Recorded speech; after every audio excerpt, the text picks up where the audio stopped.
જેવો આદિવાસી સમાજ જાગૃત થયો કે તરત જ સરકાર ઉપર દબાણ આવ્યું અને ગઈકાલે જ હાઈકોર્ટમાંથી સુખવંતીબેન બલિરામભાઈ વસાવા એમને જામીન મળ્યા કે સુખવંતીબેનના જામીન અરજી હાઈકોર્ટમાં આવે તો એનો વિરોધ કરવો નહીં, એને જામીન અપાવી દેવા. ન્યાયતંત્રમાં રહેલા વ્યક્તિને સીધી સૂચના નથી આપી શકતો કાયદા પ્રમાણે, બંધારણ પ્રમાણે.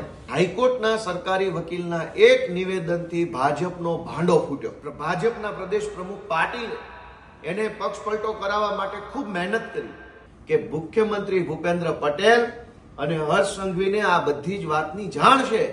એણે જ સૂચનાઓ આપી સરકારી વકીલોને.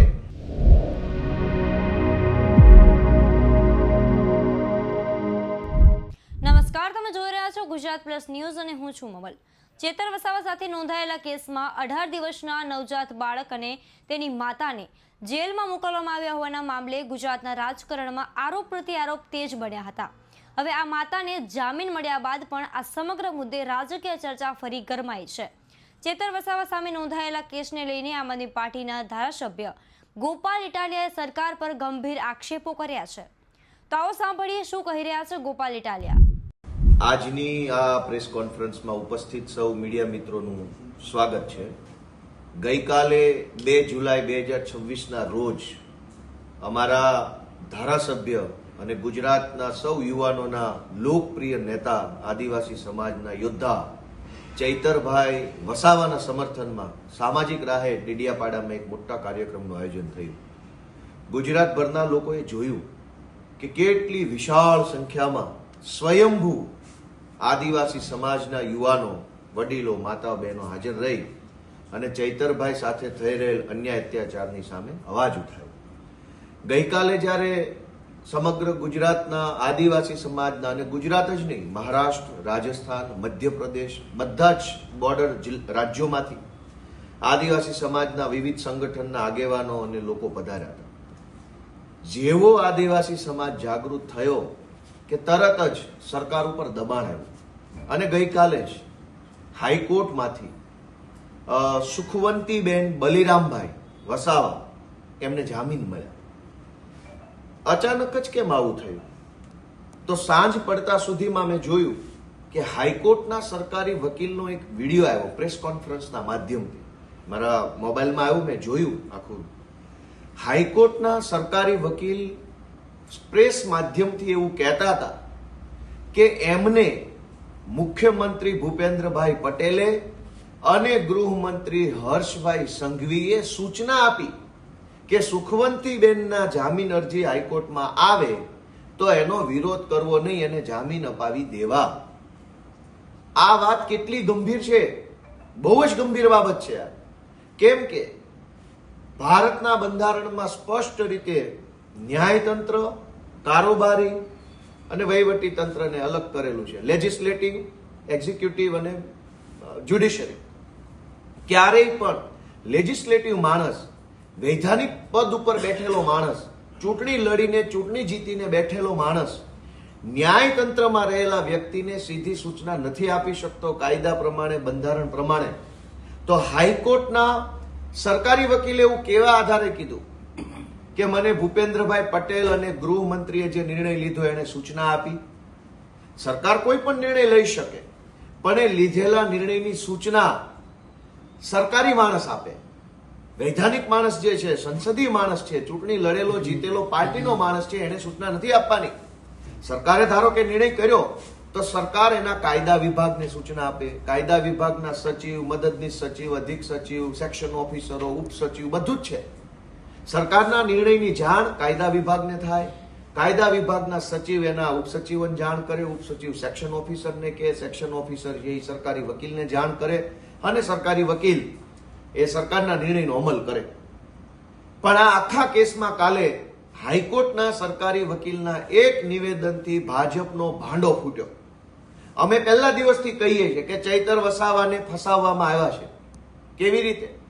કે સૌથી પહેલા ચૈતર વસાવા જ્યારે 2022ની વિધાનસભાની ચૂંટણી જીત્યા એ વખતે ભાજપના પ્રદેશ પ્રમુખ પાટીલે એને પક્ષ પલટો કરાવવા માટે ખૂબ મહેનત કરી, પણ ચૈતર વસાવાએ એની વાત માની નહીં, પક્ષ પલટો કરવામાં એ માન્યા નહીં, તો એને ખોટી રીતે જેલમાં પૂરવામાં આવ્યા, ખોટી એફઆઈઆરો કરવામાં આવી. એ પછી તે ચૈતર વસાવા પક્ષ પલટો કરવા માટે ભાજપમાં જોડાવા તૈયાર ન થયા, તો અહીંયા ગૃહમંત્રીની સભાઓ થઈ કે હવે ચૈતર વસાવાને ચૂંટણીઓમાં હરાવી દઈએ. ગૃહમંત્રીની બે બે સભાઓ થઈ. એ પછી પણ ચૈતર વસાવા નમતું ન મૂક્યું તો કેન્દ્રીય ગૃહમંત્રીની ડેડિયાપાડામાં સભાઓ થઈ. એ પછી પણ ચૈતર વસાવાએ સરેન્ડર ન કર્યું તો દેશના વડાપ્રધાનની ડેડિયાપાડામાં સભા થઈ. એ પછી પણ ચૈતર વસાવાને ચૂંટણીમાં હરાવી શકાયા નહીં. દેશના વડાપ્રધાન, દેશના ગૃહમંત્રી, રાજ્યના મુખ્યમંત્રી બધા જ લોકોએ ડેડિયાપાડામાં આવી ચૈતર વસાવાને ચૂંટણી હરાવવાની કોશિશ કરી.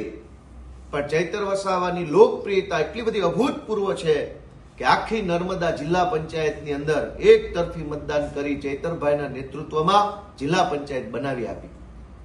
એ પછી ભાજપને એવું લાગ્યું કે ચૈતર વસાવાને ચૂંટણીમાં નહીં હરાવી શકાય, હવે એને અદાલતમાં હરાવવો પડે, જેલની સજા કરાવવી પડે. તો ષડયંત્ર થયું અને ગઈકાલે સરકારી વકીલે જ કીધું કે મુખ્યમંત્રી ભૂપેન્દ્ર પટેલ અને હર્ષ સંઘવીને આ બધી જ વાતની જાણ છે. એણે જ સૂચનાઓ આપી સરકારી વકીલોને, એણે જ સજા પડાવવા માટે થઈ પોલીસને, વકીલને, સાક્ષીને, પંચોને વગેરેને સૂચનાઓ આપી અને એણે જ આખે ખોટી ઘટનાક્રમની અંદર એક ચૂંટાયેલા ધારાસભ્યને જેલમાં પુરાવાનું કામ કર્યું. એ વાતનો ભાંડો ફૂટી ગયો. શું કામ? કે ચૂંટણીમાં હરાવી શકાયા નહીં ચૈતર વસાવાને, તો અદાલતમાં હરાવવા માટેનું ષડયંત્ર થયું. મારે સ્પષ્ટ રીતે ગુજરાતભરની જનતાને એમ કહેવું છે કે હાઈકોર્ટના સરકારી વકીલ એવું કહે છે કે એમને હર્ષ સંઘવી અને ભૂપેન્દ્રભાઈ પટેલે સૂચના આપી ચૈતર વસાવાના કેસમાં. આ કેટલું વ્યાજબી છે? હાઈકોર્ટના વકીલો એ જો સીધા મુખ્યમંત્રીનું નામ લઈને, ગૃહમંત્રીનું નામ લઈને વાત કરતા થઈ જાય તો ન્યાયતંત્રની નિષ્પક્ષતા ક્યાં આવી? હાઈકોર્ટના સરકારી વકીલે એમ કેવું જોઈતું હતું કદાચ કે સરકારની સૂચના છે, વિભાગની સૂચના છે, અધિકારીઓની સૂચના છે, એવું બોલે તો વાત વ્યાજબી હતી. પણ હાઈકોર્ટના સરકારી વકીલ નામજોગ કે હર્ષ સંઘવીએ સૂચના આપી, એનો અર્થ એ થયો કે હર્ષ સંઘવી હાઈકોર્ટની અંદર પણ હસ્તક્ષેપ કરે છે. કોર્ટ કચેરીના કામકાજમાં ભૂપેન્દ્રભાઈ અને હર્ષ સંઘવીનો હસ્તક્ષેપ છે, આવો અર્થ કાઢવાનો. આખા ષડયંત્રનો ભાંડો ફૂટ્યો છે કે ચૈતર વસાવાને અને અન્ય તમામ ખેડૂતોને નિર્દોષ હોવા છતાં પણ ફસાવવામાં આવ્યા છે. અને હર્ષ સંઘવીએ સૂચના આપી તો એક સુખવંતીબેન છૂટ્યા, તો હર્ષ સંઘવીએ બીજા બધાની સૂચના કેમ ન આપી? બીજા ખેડૂતો પણ નિર્દોષ છે, માત્ર સુખવંતીબેન નહીં. રમેશભાઈ છે, બલિરામભાઈ છે, શકુંતલાબેન છે અને જીતુભાઈ છે, આ બધા જ નિર્દોષ છે.